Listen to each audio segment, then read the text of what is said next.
All right, everybody, please welcome Rick Hurk. Rick is currently on the Softbank Hawks in Japan right now. Rick, thanks for taking the time. Thank you, Sam. Thanks for having me.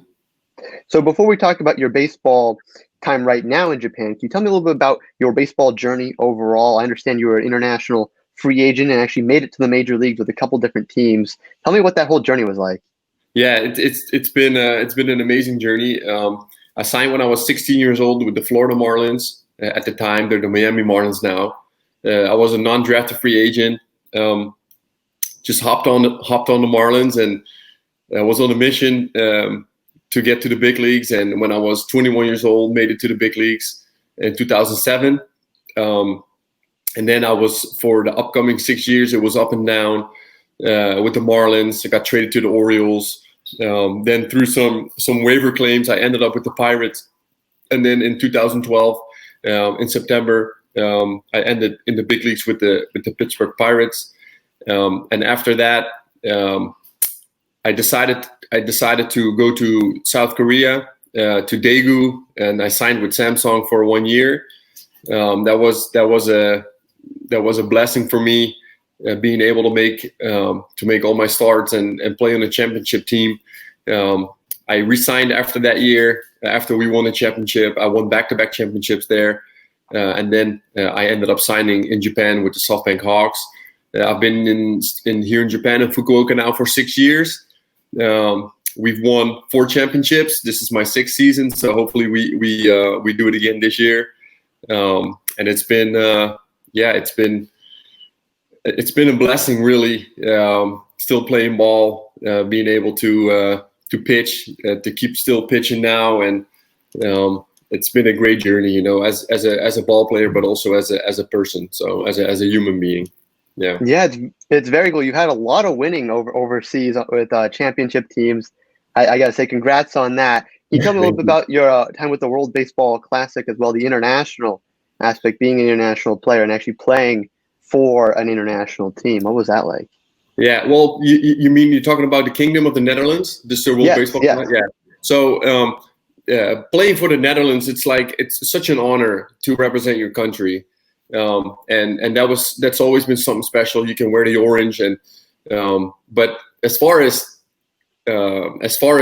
like success rate goes, it's been pretty tough on me playing for the national team. I had a few good games, but I had also some very challenging games, and maybe it's the pressure you put on yourself. Competing for your own country and want it so bad for your country. I think that it has backfired on me here and there, but it's a learning experience and a learning curve. And the next time I wear the jersey, hopefully I can take all that experience and turn it into a positive and continue to represent the country the right way and hopefully get a step closer, because we won.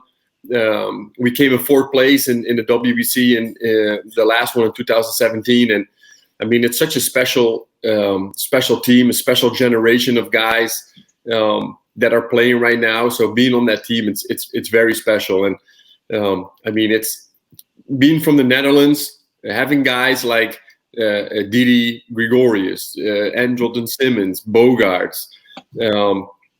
These guys are like, top of the bill. I'm still not naming everybody, like Valentin, Profar, and I mean the list goes on and on.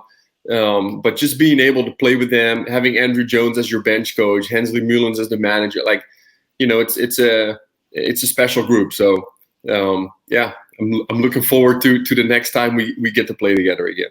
No, that's very cool. Focus on your good starts there. You're looking forward to wearing that orange again. But now moving towards baseball now, you're still playing right now, but the season isn't going on right now. Tell me what it's been like being a professional baseball player under COVID now in Japan. You've had some more time to acclimate to kind of living overseas, because a lot of the guys we've talked to in the past are just there for the first time in Korea or Taiwan. But in Japan, you've been there for a while. What's it been like so far? Has it really changed your life at all? Have you changed your workout regimen? What's that whole experience been like? Yeah, it's definitely has changed my life for sure. Coming from the Netherlands, going at a young age to the US, adjusting to a new culture there, then going to Asia, not being able to speak the language, but you still have to perform. You still have to adjust to the culture, adjust to the mindset, and that's the same thing, going from Korea to Japan.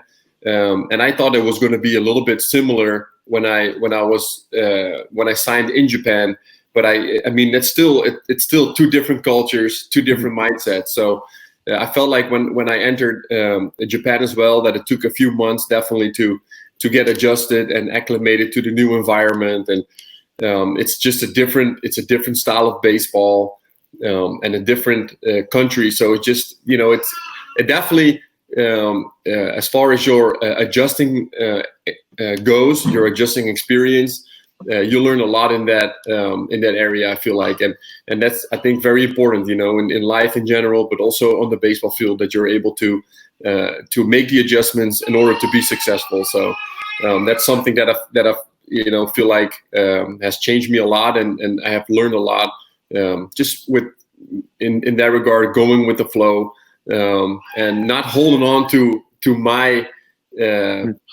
the way I've been growing up and the way that I have done certain things. There's also very good things about the American way. There's very good things about the Korean way, and then definitely a lot of good things also about the Japanese way. So just picking from every culture, picking brains, picking habits and things like that up in order to grow as a human being, and also as a baseball player. Yeah, and speaking of adjustments, now there are no fans in your preseason games now. What's it been like on-field adjustments? Do you kind of thrive on the adrenaline of the crowd, or is that not really your style when you're on the bump? It is, it is. It's definitely been weird pitching in an empty stadium, but still, when the other guy's in the box, I feel like the adrenaline's there. It's another uniform, and I got to get the guy out no matter what. So I feel like the fan crowd, it definitely adds to the adrenaline and to the atmosphere, and creating the whole baseball picture. But at the same time, right now, it's that's not the situation we're in, and we still have to compete. We still want to win, and so you just got to get the job done. And I feel like something my dad always taught me, like it doesn't matter. It doesn't matter if there's going to be 100,000 people or 0 people. It doesn't matter, if you're playing on the beach or you're playing on the best pitching mound that's ever been built. You're going to have to throw strikes. You have to, call up that emotion and call up that feeling of competing, and it doesn't matter where that is. And so I just try to take that with me, now into the games, and just stay focused on what we have to do and what's in front of us. And that's a baseball game. It's 60 feet and 6 inches away from the pitching mound, and so I have to just make sure that I stay focused on executing the pitches and doing that stuff. But it's definitely been weird playing in a dome where 40,000 people normally sit and sing songs and create this great atmosphere, and now there's nobody. So, well, you got a great mindset to attacking this, unprecedented circumstances, and great to see you still play some baseball and provide some entertainment for the fans. And now transitioning back now towards kind of regular life every day. What are you watching? What are you streaming? Are you a Netflix guy? Are you watching a lot of TV right now? Are you a Tiger King fan? Did you watch that? That was very big here a little while ago. I didn't watch Tiger King. I heard about that. Matt Moore, one of my teammates, told me about that. I watched the Netflix documentary on Michael Jordan and the Bulls, The Last Dance. I thought that was pretty impressive. So I haven't watched that much Netflix, but I would say The Last Dance that's the last one I watched, and that was probably 2 weeks ago, I think. So and other than that, I have a newborn. He's 7 months. He's 7 months right now, so not that newborn, but he's 7 months. So we are pretty occupied with raising him and being there and playing with him and taking care of him. So that's been definitely, I guess, a great part. That you get to spend a lot of time now with the family. That's something special, especially in the young, in this young stage. So, that's great, and it's great you have your family there, and you have some of that fun. And I got to ask, is MJ better than LeBron? Who's your pick after watching The Last Dance. that's a. I'm going with MJ, I think, right now. But Real? Okay. yeah, All right. yeah, I think I'm Documentary going with convinced MJ. you. There you go. Man, just his mindset and his leadership and I just it was amazing. Also, Phil Jackson, just watching him where he came from, and hearing his philosophy that he took from the Indians, the native Indians, and also from the Eastern kind of philosophies. And I was like, wow, man, that's really cool. And he implemented that in the 90s. That's amazing. So I just try to learn from all these guys and see what they say and their mindsets and stuff. And I think MJ's mindset was, that was definitely a special one. I felt like. It's great. That's great. It's a great documentary. Everyone loved that on ESPN and Netflix now. Yeah. What are And you to wrap, watching? What are you watching on Netflix? I'm watching a little Riverdale right now, actually. CW Okay. teen drama. It's pretty good, pretty good. But I saw The Last Dance, and I gotta say, I want to be like Mike. I want to be like Mike. Yeah. Well, that's what he said, right? He said, "Do you really want to be like me?" Yeah. Because he was such a superstar. It was. That was amazing, and there was no social media back then, and he was. The biggest superstar athlete in the world, and he probably still is to some degree. So, yeah. No, the way he used his star power to kind of to connect with fans and kind of build this whole marketing campaign, what was really impressive, and that actually perfectly connects us to what I want to finish up here with your own social media message. You have a verified Twitter account, over 40,000 followers on there, and you're also doing some great online auctions. Raising funds for the Ronald McDonald Foundation. Tell me a little bit about this kind of social media, how you've been able to use your social media, your clout on social media to bring a lot of good to a lot of people. Yeah. So, I started social media my first year in South Korea in Daegu, when we were heading into the Japan series, and building a platform just to give people an insight in my life, and seeing how I go about it.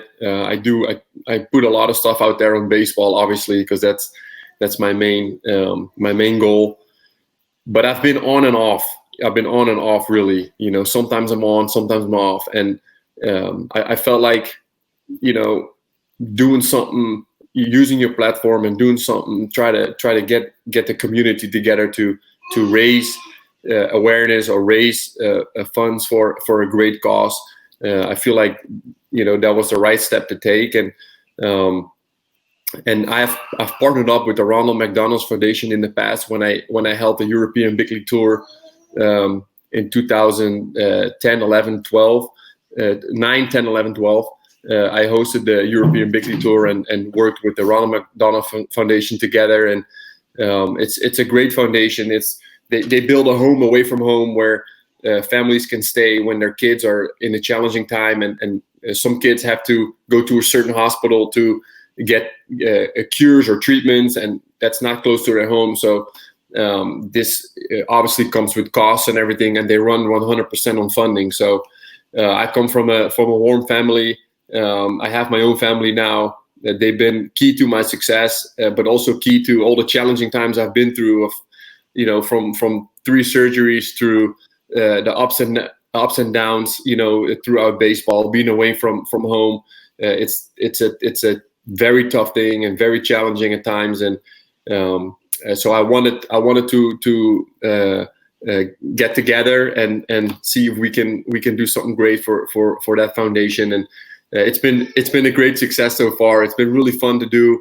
I've been getting amazing messages from all fans across, and just auctioning off items from my time in the KBO, from my time in here in Japan, and also my time back in the States with the Marlins and with the Orioles. And so it's been really cool, and we want to continue to do this for the next few weeks, and get a great amount together that we can donate all together for the foundation. Yeah, it's really great. Been following along. You can follow Rick at Rick Vanden Hurk. Great Twitter follow. Great work you're doing, Rick. Thank you for taking the time. Really appreciate it. Hey, thank